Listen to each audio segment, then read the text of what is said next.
James Nachtwey. Being president of anything is a very unlikely role for me to play, and accepting the invitation was a great honor as well as a great responsibility. And I decided to accept out of the deep respect I have for my colleagues and comrades in the field and for the work they're all doing. And the fact that this award, of all the journalism awards, really focuses on the specific qualities required of war reporters. It sets them apart from other journalists.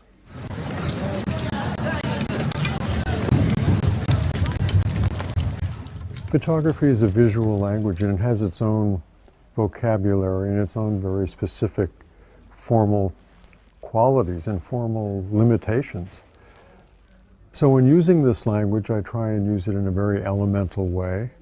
I don't want to call attention to the photography itself, but use the elements of photography, the formal elements of photography, in a very transparent way to give the viewer a very direct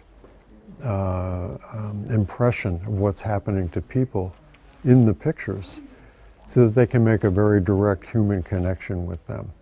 I'm not making pictures that really call us attention to aesthetics. I'm trying to understate them. I spent a couple of months in Iraq in combat field hospitals and trauma centers around the country.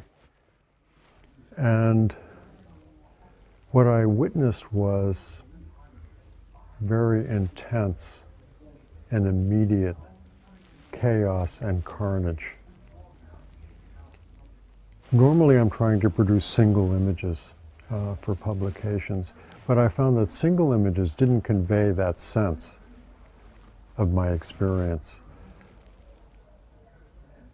In looking for a way to better convey what I saw, I came up with The Sacrifice, which is a composite of 60 images, 20 across by 3 high with no space between. It's about 10 meters long. And I was able to work very closely with the medical teams.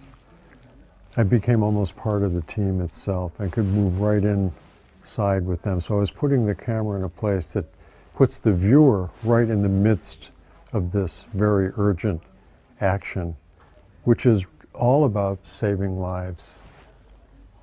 At the same time, it shows the sacrifice that people make when they go to war, the sacrifice that they're asked to make by their countries.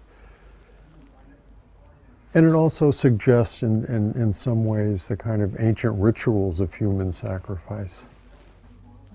The nature of war is inherently barbaric and destructive and extremely violent.